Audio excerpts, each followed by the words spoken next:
Good to see Morning, you. Cal. You're just looking down on all of us mortals here. Yeah. As usual. Mark, you hear Buzz? Morning, John Nelson. You're muted. Hey, John. Okay.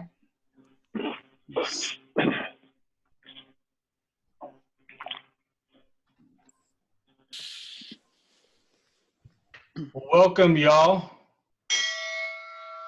to the August 21st session of the Rotary Club of Metropolitan Lubbock. It's great to see all of our guests this morning. Jared, can you lead us in the pledge? Yeah, I'd love to. Please join me in the pledge.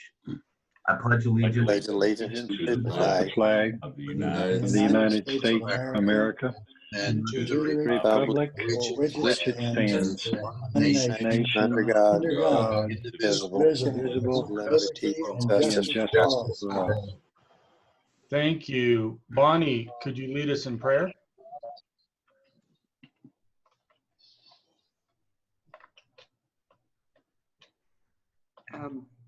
Did not know I was doing the prayer, Rich. Oh, Make it brief and short. thank you. Heavenly Father, thank you for this day and for all the wonderful Rotarians that are signed in this morning. Help us listen to and learn from our speaker and keep us safe and bring us back safely next week. Amen. Thank you, Bonnie. Do we have any, by chance, guests today? We have a number of guests, and first I'm going to note our three almost new members, Kathy Smith, James Duggar, Diana Johansson Jack, and Dennis Jack is also with us. And then we have quite a variety of visitors with us this morning to support our program. And I'm just going to call off the variety of categories that these visitors represent in Buzz Vardaman's life. And after I get to that, then Steve is going to introduce Buzz and his family members. But this morning we have, if you are on screen and you're fit one of these categories, if you want to give away, that's great. Otherwise, we'll just know that you're here. We have friends and neighbors. We have attorneys, John Deere engineers, lots of business owners, the Ag Museum Executive Board and Board of Directors folks, bankers, farm insurance folks. We have ag industry business owners and landlords. And welcome to all. And now Steve will introduce Buzz and his family members. Okay. All right, starting at the left here on the screen, we have Keith Vardaman, then Dean Vardaman, the favorite daughter Holly Vardaman, and Buzz himself. Good morning. And in the great Buzzes of history, we've got the Buzz Cut, we've got Buzz Aldrin, we've got Buzz Lightyear, and then Buzz Vardaman himself, who's been described as a pioneer of the ag industry. They farm around 7,000 acres. Dean and Keith and Buzz together have approximately 205 years of farming experience. That's pretty impressive. Buzz started driving teams for his dad when he was 4 years old. That was back when you started work really early. He lays claim to multiple inventions, and you're thinking, well, he went to college and got all kinds of degrees. He has a high school education and lots of sense. He served on the board of directors of Lubbock Cotton Growers for around 40 years. And if time allows, he'll tell you a story about loading the very first cotton module that was loaded on a truck and how all that developed. His favorite toy, I hear, was a hammer. You know, most kids like boxes. Buzz had a hammer. And here's a picture, I affectionately call it Vardamanville. House on the left, Dean, Keith in the center, and then Buzz on the right. And they're shop complexes. A couple of years back, Texas Country Reporter came through, Bob and Kelly Phillips, and interviewed him. Let me play that program for you.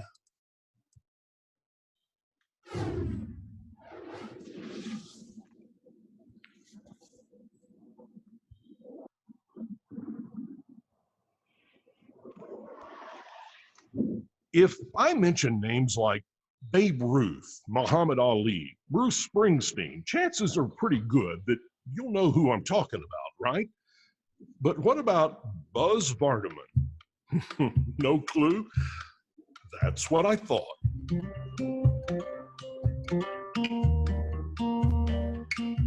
You're standing in the biggest cotton patch in the world. There's like over 3.5 million acres of cotton in this patch out. But in his world, mostly one of farmers and ranchers, and even farming and ranching equipment engineers, Buzz Vardaman is a home run king, heavyweight champion of the world, and a rock star, all rolled into one. When we first come out here and started, everybody was hand picking cotton.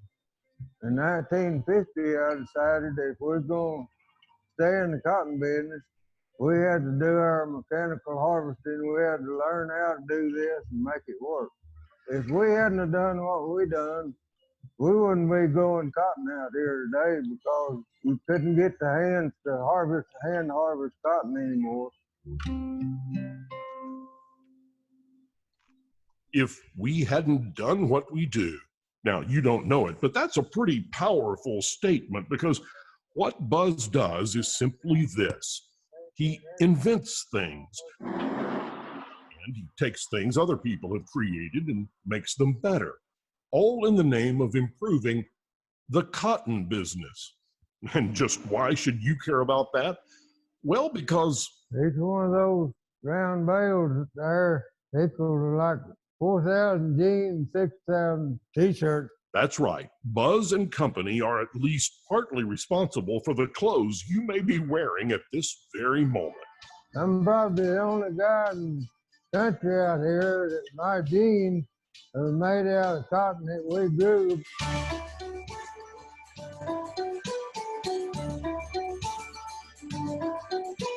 Bottle washer was one of the first things that I invented. Well, I was about 12 years old then. 12? Yeah. Over the years, Buzz Vardaman has invented so many things he's lost count. This was your first tractor. Yes. Was there anything on it that you thought needed to be changed?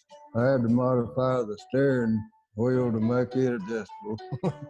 And then modify the seat to make it where it rode easier. Before he was even out of high school, Buzz Vardaman had not only invented his bottle washer, but a rock rake, and had made several improvements on various kinds of machines that mesmerized professional engineers. Then, while visiting the local John Deere dealer, Buzz was, well, discovered by the Giant Tractor Company. Dealer said, I want to introduce you to this young man. Said, y'all need to take him and make an engineer at him. Said, he's already got 5 inventions. From that day on, we've been involved with John Deere.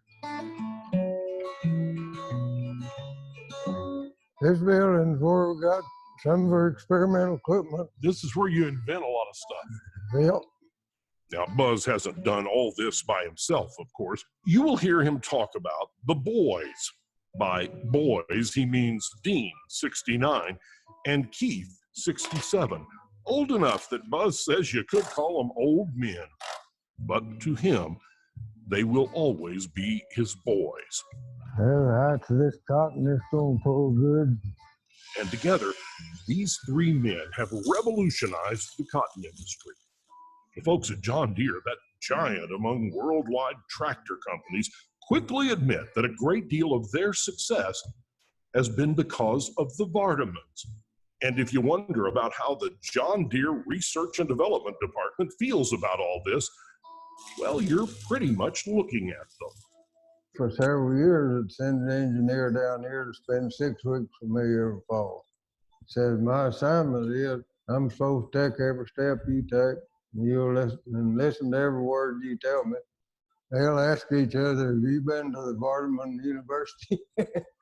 And that brings us to how Buzz and Dean and Keith not only came up with the most successful satellite guidance system for tractors, but how they built that machine right there.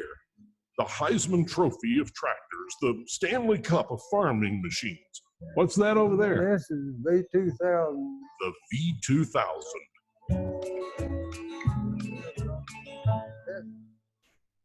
It would take 3,500 people to do what these two machines will do.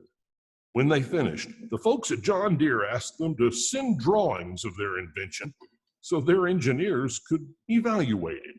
You heard this laughter break out.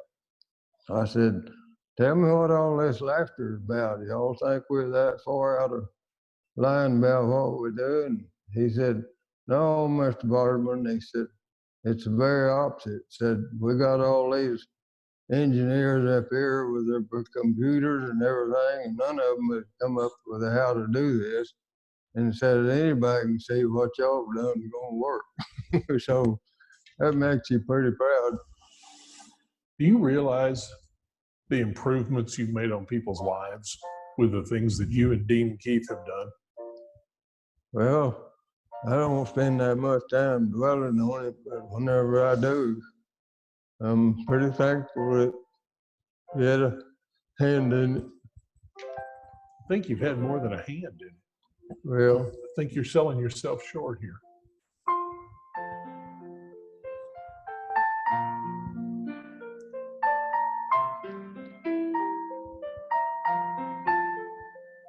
By now, you know that we love stories like this.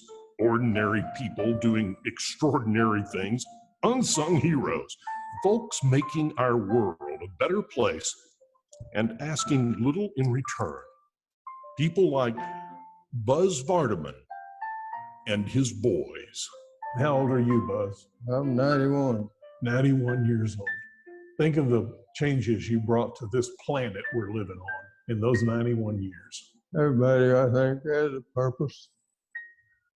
I wouldn't change anything. A lot of times you think, well, I'd like to change things, but when I look back at my life, there wasn't anything I'd really care to change. That's what it all comes down to. Yep.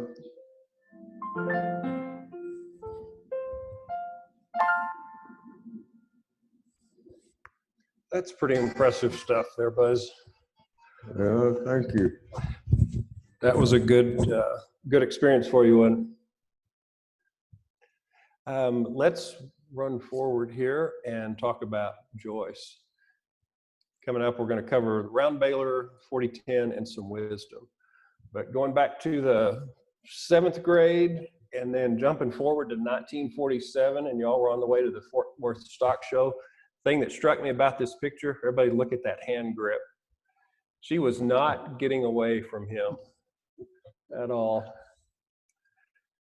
Joyce Tell and I us. started being sweethearts when we was in 7th grade for sure. We've known each other all our life because they have just one road between us. But anyhow, Joyce and I, when we were in the 7th grade, from then on, we knew what we were going to be through life, and she was a great partner. And how did you ask her to marry you?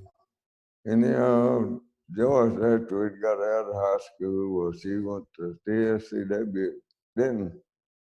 And I was working that summer because I thought I was fixing out to go to service.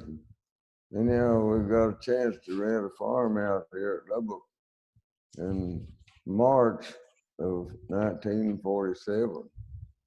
So anyhow, then that was for 48 crop. So Joyce and I would write letters every day to each other. And so anyhow, I wrote her a letter and told her I'd rented a farm out by Lubbock for the next year and wondered if she'd like to be my bride and move to Lubbock. She wrote right back, Said yes. So Of course you did. that's our start. Yeah.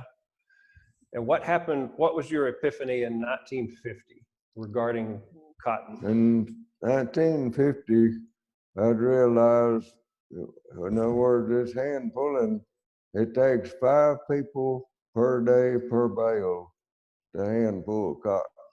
So most people, just like us, it's hard to house 50 people, and that's only 10 bales of cotton a day. So that don't get a crop out very fast.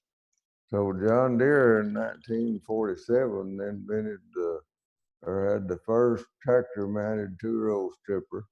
So I run one of those up where Lake Ridge all is now that year. And then on about 50, I realized that if we was going to stay in the cotton business, we had to mechanical harvest our cotton because it's just getting impossible to get hands.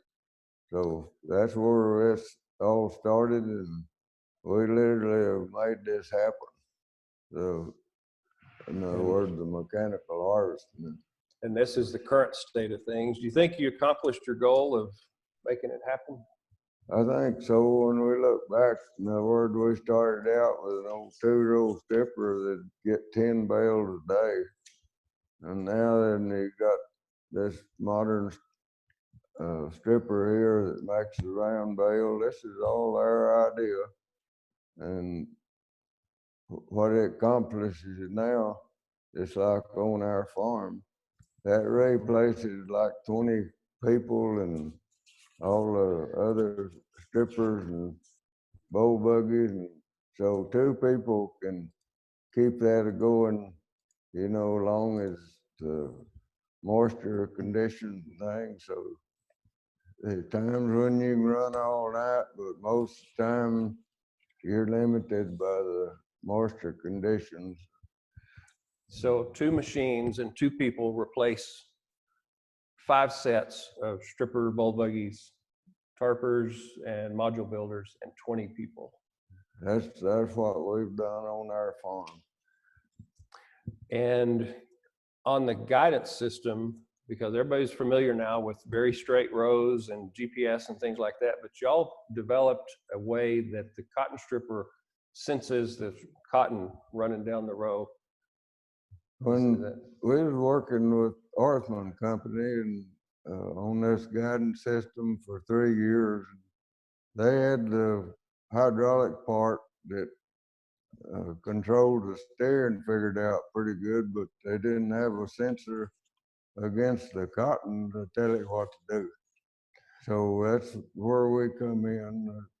We came up with the idea how to make the feelers that senses the row.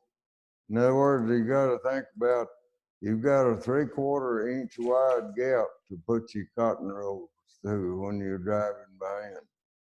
So we would talk about if we could come up with a guidance system, it sure would be nice.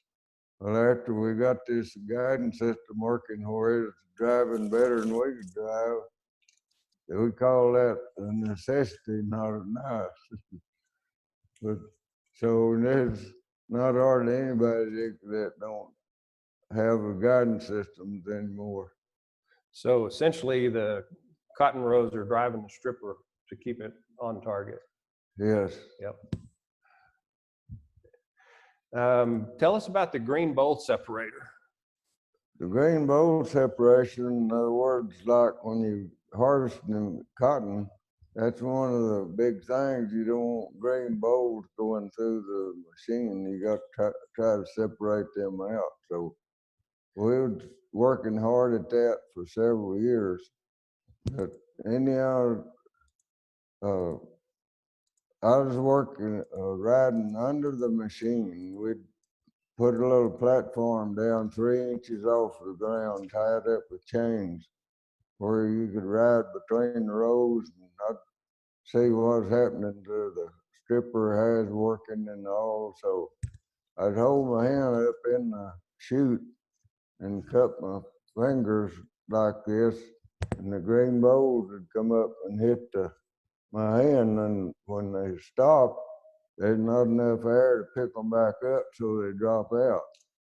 So this bowl separator you see there went from us being able to separate like 45% of the green bowls out to 95%. So that was a big step. That helped a whole lot, didn't it? And then in 95, you had a conversation with John Deere. And 95, that's after we built the V2000 and all, and it took us 9 months here to do that. But anyhow, they'd called me up to the factory, and I didn't know what they wanted, but when I got up there, he said, Mr. Barterman, he said, we'd like to have your idea about making a module as we go, and if you got any ideas. And I said, for the last 5 years, I've been thinking about this, and the last 3 years, I think I got us a good starting point. And he said, well, start talking.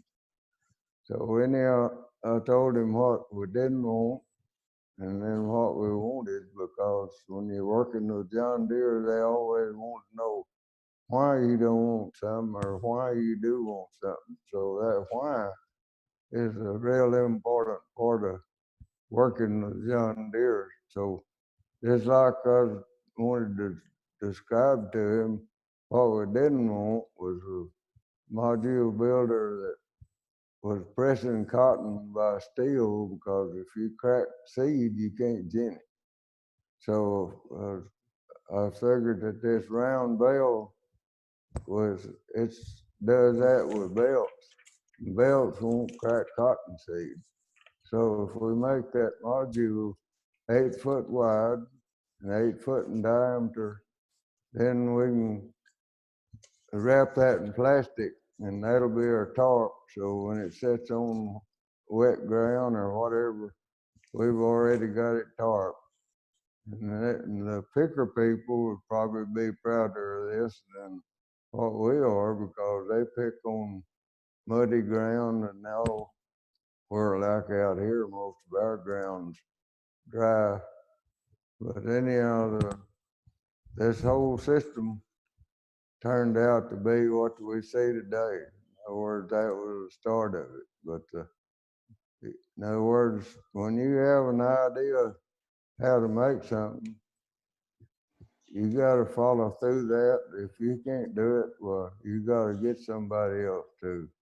Most of our inventions were some things we could do here and make them ourselves, but say, for instance, like this big machine with a round baler and all that, all the front part of that's already things we'd built and proven.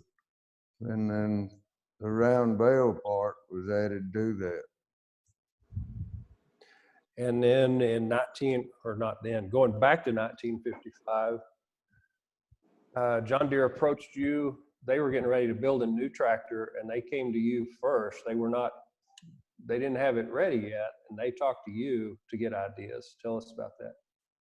Okay, when I was a sophomore in high school was when John Deere set me up that they was going to send me to college and make an engineer out of me, because I already had 5 inventions. Well, when I got out of school, I thought I was fixing out to go to service and all, so I didn't go, and I had the chance to come out here and start farming at Lubbock. And that was when I was 20 years old then. So, but anyhow, that has been the best opportunity.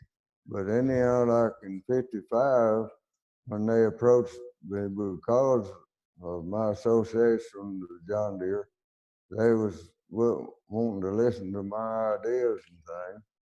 So you got to think about when this was, 1955, we still had the old 2-cylinder John Deere tractors and everything. And when they come down here, I told them the 2-cylinder days are over with. We can't have a tractor that has enough horsepower and everything to do what we need to do. We need to have a new tractor, and you got to describe everything about it you want and why you want it. So 6.5 hours later, if you look right here at that picture, that was what I described as the tractor we need. All right, that would come out then. That put John Deere at number one, and they're still number one. And then you were in the Furrow magazine, which is the John Deere magazine, talking about that tractor. Yeah, they sent a company down here and used a local photographer, but they had articles in there about me a couple of times. And then at one time, John Deere came out and made a big reveal, and it was a stripper that you hadn't had a hand in. But what did they ask you to do with your equipment? This is, in other words, we started back there in the days when the first one was a 15, and then there was a 16, and then there was a 277. That's year models. I mean, changes that we made. And then they was going to introduce this 7450. We got up to that. John Deere brought their top 5 guys, their 5 secretaries, which was all women, the next 30 people on them. So that was 40 people that they come and spent 10 days with us here. So that was one of the things that really helped the whole cotton industry, because we was able to convince the top guys what we needed more for West Texas harvesting and all. And so that then turned in, they wanted us to build this, what we call the B2000 you seen the picture of. It took us 9 months to build that machine. And we got through, you can't believe the comments we got. They're talking about that they were just thrilled at what we had done in 9 months. Would have took them probably 5 to 7 years done back at the factory. Yeah. And they didn't think they could have done any better job than what we did, or even as good. Yeah. But like on building that, we built in a lot of things that helped us prove. For instance, like on the cotton cleaners, they used to turn like 380 RPM, and you had a limit of what you could do with it. And like when we built that B2000, we fixed that where we could just by rotating the dial, we could run that from 0 to 775 RPM. Okay, we proved that you could have a lot more capacity and a lot better cleaning than all by having a machine that you could, change that. So there's a lot of inventions that come out of that B2000. Yep. Well, that was the start of this big round machine. Yeah. And then going back to something Bob Phillips said was, Joyce tracked your cotton all the way through production, and you wear jeans made of your own cotton. Well, when we had the denim mill up at Littlefield, they was talking about when they was going to have a mill running on certain cotton, and so we picked out as close as we could when they was going to do that. So my wife, she bought me 40 pair. 40. The jeans, I never thought I'd, stay the same size or anything. I'm still wearing those, some of those jeans. So on the wisdom section, you had mentioned everything starts with an idea. Expound on that. I always have people asking me, where you come up with your ideas? I think everybody has ideas, but when you have an idea, if you don't do it yourself or get somebody to, that idea don't go anywhere. So, and then one of the first things about that idea I learned, the necessity is the mother of invention. That's a great saying, and it holds true. You want to be sure that your invention is a necessary invention or it's not worth working on. And you also indicated that a lot of times you'd have an idea and y'all just go ahead and develop it. And, Yes, and then bring John Deere. we learned back pretty early that even though I was going to be a John Deere engineer, but you learn that they're pretty protective about what they know. And so I'd be asking them something that I thought they ought to change about what they was doing. And most times those engineers are not too receptive to your ideas. So I learned that when we had an idea on how to fix something better or something, that we'd do it and try it out. If it works, that's John Deere picks right up on it. Yeah. But and we didn't ever have any trouble with them turning down their ideas because we'd proved that it worked before we told them about it. And a question that I'm sure for everybody's thinking about or will, you must have been compensated very well by John Deere or gotten lots of free tractors or something. How'd that work? Well, we don't get any compensation from John Deere, and the way that all happened, we were working on all these experimental models every year and things, and just running their machine during the harvest. So after we got to the point that it's going to be either we get paid for something or all. So I told them, I said, if all of my neighbors thought that we was getting a big kickback out of each one of these machines or something, they'd all be mad at us. So just forget that, and we won't take any pay or anything like that. So we don't get any kickback from John Deere or any pay or any less payment on new machines or anything. Okay. All right. Well, we are out of time. So open up to questions. If anybody has questions, fire them off.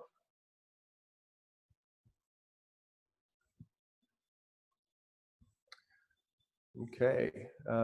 Rich, you want to finish up? Well, I have a question. Are you still working off the initial 40 pairs of jeans? You wouldn't believe it, I still got several pair of old jeans that I'm trying to wear out. And then I've got several pair of new ones that I had never started on. Well, that's impressive. I can't fathom. Have you ever estimated how many pairs of jeans or shirts you have produced or helped produce? Well, not really. That would be an astronomical number that would be involved in how many jeans and T-shirts. Well, in other words, cotton goes a long ways. But then another thing that most people don't realize, what comes out of cotton, there's more pounds that comes off that stalk that goes into the food chain than there is the fabric that goes into her clothing. So it makes it a pretty important crop. Absolutely. Well, thank you so much, Buzz. I have one question, Rich. Yeah. What is the next invention coming? Well, it's hard to figure out. There's things that you're working on all the time to improve. On this round bale that has a plastic cover, that's one of the things that's still being worked on pretty hard. That turned out to be something that's more complicated than what you first think.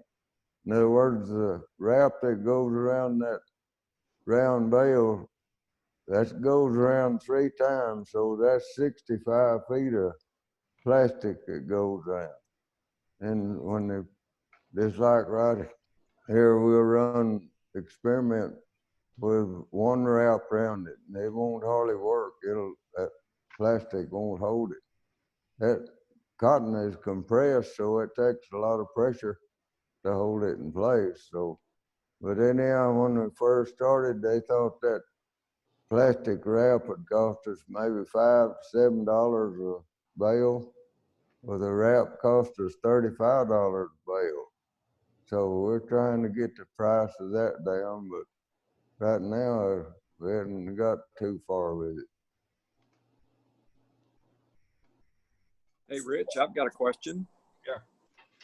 It's Craig. Mr. Vartman, thank you and your family for getting up early and telling us your story. This is really fascinating to see how you've helped the industry. I'm just curious about when you were a kid growing up, what do you think it was about your life that got you so interested in how things work and trying to make things work better and how to make improvements on technology? What was it about your growing up days that got you into this stuff? Well, I guess I was kind of born that way from the time I was a little kid. I wanted to know how things worked, and I was just mechanical minded, and like, for instance, when we first got the tractors and things, that was just the start of what I wanted, not follow no teams like we had for, you know, we started out and I was a kid, we was team farming. Well, that's a different way of life, one row at a time behind a pair of mules or horses. Then we was wanting something bigger and faster all the time. And then another thing I tell people, just like these ideas, you want an idea to not be good, but you want it to be good and fast, because fast a lot of times is just as important as being better. So just like the farming that we have today, it's not even close to what we started out with when I was a young man, even 20 years ago. I mean, when I was 20. Thank you. Steve, can you show that image about Buzz riding in the tractor, putting his hand up in there? He covered it. I did want to reiterate, in case everybody, or not everybody got it, he rode underneath that stripper. The cotton is 40 inches apart, and Buzz is not 40 inches wide, but there was a whole lot of room. I think his shoulders were pretty clean from the cotton stalks hitting him. And Buzz, what'd you tell me that you learned underneath that stripper? Like on the cotton stripper, you have your cross auger that brings the cotton across, and then it goes up the chute into the deal. And so when you're trying to separate grain bowls, or you're trying to see how the machine's working in the road, I decided to make me a little platform and hang it under there and get under there where I could watch and see what is happening, because you can't see that from up above. So I figured that all out how we could do that. And I'd tell Dean, like driving, I said, go so many feet and stop and check on me or get somebody, because that's a bad place to ride. Well, it turned out that was one of the best things that ever happened, because some of the greatest inventions out of the cotton harvest deal has come from ideas that I got by riding under the machine and seeing how everything worked and figure out what it took to cure the problem, say like the grain bowl separation and the guidance system, how it worked. Was Joyce out of town that day that you rode underneath that beast? Well, we rode under there several different times, but like John Deere engineers and things that were down here, there's only one of them was the only ones that ever got under the machine with me. Others didn't want any part of that. Imagine that. Well, thank you for sharing your time today. Okay. I cherish it. Thank y'all. Appreciate it. Thank you, Buzz. Thanks so much. We really do appreciate it. Thanks for all the guests who are supporting Buzz and Rotary. Thanks, Steve and Kathy. And Buzz, you know, we like to thank our speakers by offering you a book that we'll sign on your behalf, and we donate it to Dupree Elementary School. And the book that we're going to donate on your behalf, And Then the Seed Grew. It's a apt book for you, and we'll share that with kids at Dupree Elementary School. Well, thank you. I want to invite all of our guests to stay for the next 20 minutes or so. There's a couple of interesting things coming, including Joe with This Day in History. Well, thank you, Rich. It was a notable day in history. So, you know, I'm still trying to learn how to manipulate this share screen, and I'm puzzled here. Just a moment. Rich, you may need to unspotlight my video.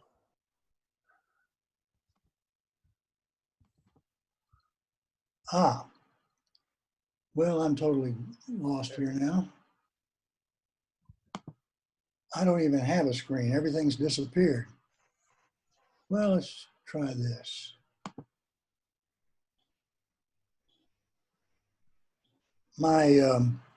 I'm sorry, but my PowerPoint has quit somehow or other, and I've got to find it.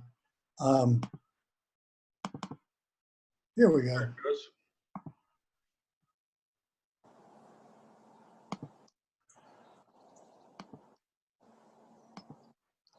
Oh my. Well, I'm sorry, Rich. I just can't get this thing to go. Joe, try going to slideshow and then start from, no, back on the PowerPoint. Well, Steve, the problem is I don't even show the Zoom. Let me click on Zoom here. We're seeing your screen though.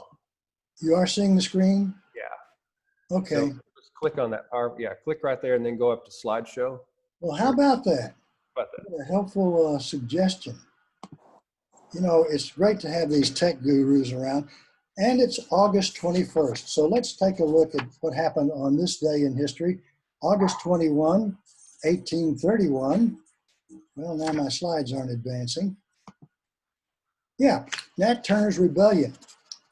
Nat Turner, a black slave, led a slave rebellion in Southampton County, Virginia, that resulted in at least 51 white deaths. Whites responded with at least 200 black deaths. The rebellion was put down within a few days, but Turner survived in hiding for more than 2 months afterwards. Nat Turner's rebellion was effectively suppressed at Belmont Plantation near the Virginia-North Carolina state line. Militias and mobs in the area murdered approximately 120 slaves and free blacks in the area. State legislatures passed new laws that prohibited education of slaves and the free black people, restricting rights of assembly and other civil liberties for free black people. And on August 21st, 1980, my most favorite female vocalist of all time, Linda Ronstadt, began rehearsals as the lead in the New York Shakespeare Festival production of Gilbert and Sullivan's Pirates of Penzance with co-star Kevin Kline. She said singing Gilbert and Sullivan was a natural choice for her, since her grandfather was credited with having created Tucson's first orchestra and had once created an arrangement of the Pirates of Penzance. Linda's recording career began in 1966 when she began the three-member rock folk group the Stone Ponies in Los Angeles. She mastered many genres of music until Parkinson's disease ended her amazing career in 2011. Linda resides in Tucson. She is 74 years old. On August 21st, 2018, just 1 year ago, Nigeria had gone 3 years without a case of polio in a landmark toward eradication of the disease. Nigeria, with approximately 200 million, is the most populous country in Africa, located on the southwest coast. It was the last country in Africa to be declared polio-free, thanks in part to Rotary Polios Plus initiative, which was launched in 1985. polio occurred in epidemics in the United States, often paralyzing its victims. Many were kept alive in iron lungs, which helped them breathe. The 1950s marked a change in the treatment of polio with the development of both the Salk and Sabin vaccines. Albert Sabin developed an oral vaccine using live but weakened virus. The last cases of polio in the United States were in 1979, when an outbreak occurred among the Amish in several Midwestern states. The Metropolitan Rotary Club of Lubbock is a leader in contributions to Polio Plus in our District 5730. And that's on this day in history, August 21st. And now, time for photo brags to benefit Polio Plus. Here's past District Governor Susan Brents. Thanks, Joe. And that's a great introduction to our brags for polio. We, as Rotarians, every dollar that we contribute to polio is matched $2 to 1 by the Bill and Melinda Gates Foundation. There are only two endemic countries left with polio. One is Pakistan, the other is Afghanistan. Approximately 147 cases recorded per year, down from 350,000 that were reported each year back in 1985 before the eradication focus began with Rotary. And so our brags today, we do photo brags, and our first brag is Walter. Well, I want to brag on our club because we were clever enough to leave the Hotel Ava a few months ago. And that's what remains of the Hotel Ava, a sign in a pile of rubble. Oh, thanks, Walter. Glad we're where we are. And of course, now it's a little bit different with our Zoom meetings, but great photo. Thanks. Ingrid. I had the honor of heavily recruiting Donovan, my nephew, to Texas Tech University. While they were hanging out with me, they found out that he'd made the drum line for the Goan band at, the Goan band? Raiderland. Yeah, he's probably the only person from New Mexico to make that. And they said freshmen almost never make the band. So I'm extremely proud of him. He practices in my living room now. So I'm more than excited. That the person on the left is my sister, and the person on the right is my brother-in-law. And I'm very proud of him, the whole family, actually. Congratulations. And the drum line, the band is called Zit. I'm not sure they still call themselves that, but that's been very traditional for many years. So. All I know is that they don't claim that they're part of the band. They're better than the band. They're set apart. That's for sure. Oh, okay, next one. I'm going to combine the foundation moment with a brag and brag on our club and our district and our participation in global projects. Some part of every dollar that we contribute and develop a project comes from contributions from you, from Metro, and from our district Rotarians. This is one that we have partnered with in Thailand. Our district is the international partner. It's a project known as Warm Heart Clinic Rehabilitation, mostly for senior citizens, and supplying mostly physical therapy equipment for disabled patients. Their training is taking place now, and they plan to turn, as Rotary projects do, they plan to turn all the equipment and the project over to the location. And this is in a hospital and a clinic there in Thailand. So thank you, Rotarians. And Joe, that is our brags for the day.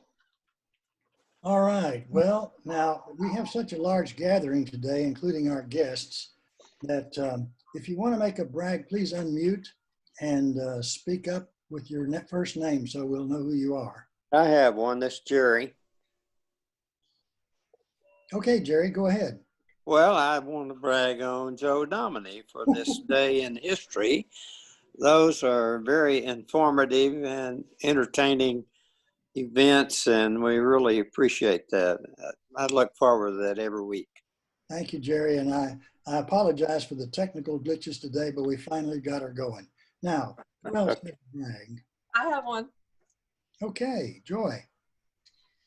My nephew Parker was a senior from high school last year. A year ago, May, headed to Texas Tech, and about 13 months ago, he was in a freak accident and had a brain just landed on his head and had a severe brain injury. Was in a coma for 5 days. Has had a craniectomy to take a piece of his skull out to relieve the swelling. And anyway, his life drastically changed in about 5 seconds, and we were not sure what his life would look like 13 months ago. But after about 6 months, he had learned to read again, speak again, and I am proud as punch to say he made a full recovery and moved into the dorm at Tech last week. A year late, but compared to where we were a year ago, not knowing what his life would look like, it was a big moment for our family for him to move in and see that he is back to where he was. So, you know, those of you who are associated with those college students, you just sometimes might not know what they've endured to get there. And I'm proud that all the universities have done all the things they've done in the last 6 months to get ready for these kids, because these young people, I think, are ready to be there and take whatever these colleges are going to put out for them. So anyway, that's my brag this week. Thank you, Joy. That just proves that medical science, the healing power of the human body, and maybe the providence of the good Lord are amazing. Absolutely. Now, who else has a brag? Please speak up. Joe, I would like to just give in honor of our guest today. Great. I think we all second that one and we vote aye. Aye. Now, anyone else have a brag? I have a brag. Okay. Go ahead. Kathy, was that you first? Well, I'll go after Rich. Okay, Rich. Thanks. This is Rich. I want to brag on Kanika Batra, my wife. Yesterday, she found out she won a book award from the National Women's Association, which was working with Routledge Publishers. She has a book called Worlding Post-Colonial Sexualities that is coming out. And she had a germ of this idea 15 years ago, and took 15 years and a pandemic to sequester herself to finish it. Okay, Kathy, let's hear your brag. I have a brag on Caitlin. She has a big project that she's presenting today, and got up at 4:30 her time to see Buzz and his family. So appreciate her doing that. Thank you, Kathy. So does anyone else have a brag to add? Well, the proud mama scooped me on that one, but my brag, the reason I did not introduce Caitlin among our visitors is that I was going to brag on her, and so now I will still brag on her. Caitlin, you are never actually a visitor to Metro Lubbock Rotary. You are part of us, and we are always glad to see you, and especially given the early hour and the fact that you're on the West Coast.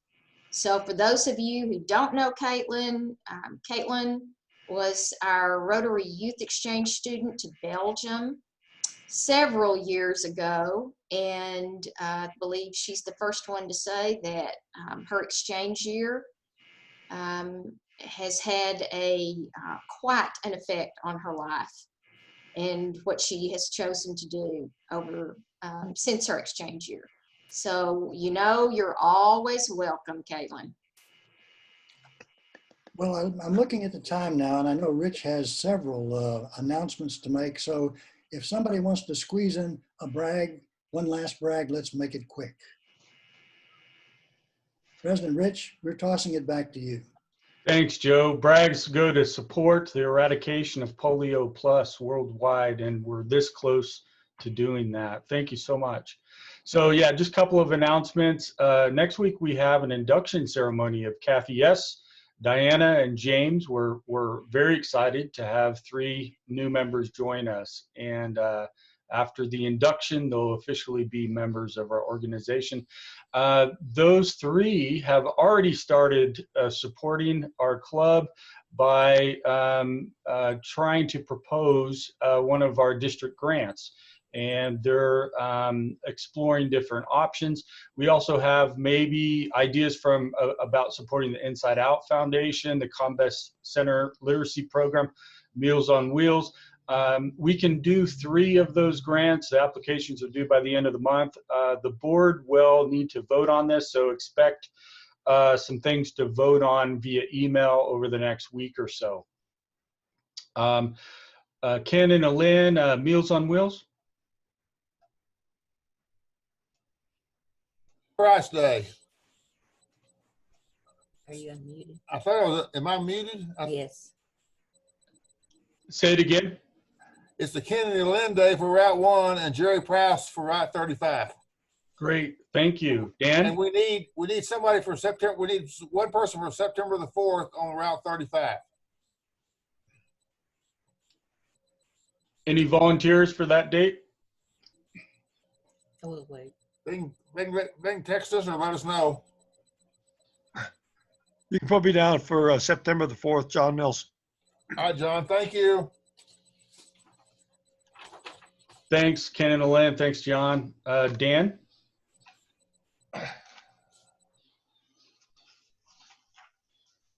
Once again, I've just posted the Google Drive for the Metro Lubbock Rotary schedule for the Pledge Prayer 4-way test for all our meetings. It does have the Meals on Wheels schedule as well. Also our speakers list. If you would like to sign up, I did send out an email yesterday to sign up for that. We do have some openings for the next few months. We'd like to kind of keep things ahead of schedule as much as possible. So if you'd like to sign up for one of those things or contact Ken or Lynn about Meals on Wheels, you can do that. This also has a list of our club service opportunities, which are periodically updated, and some social events as they get set up. Thanks, Dan.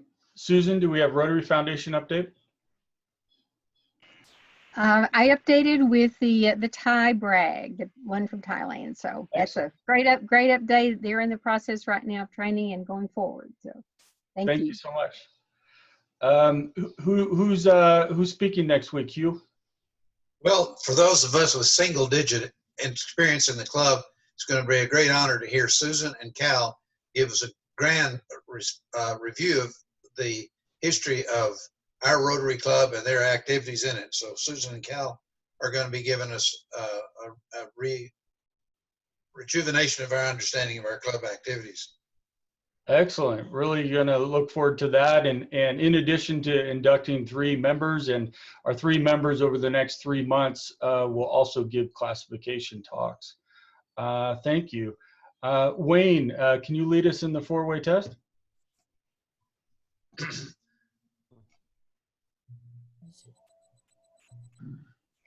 Mute.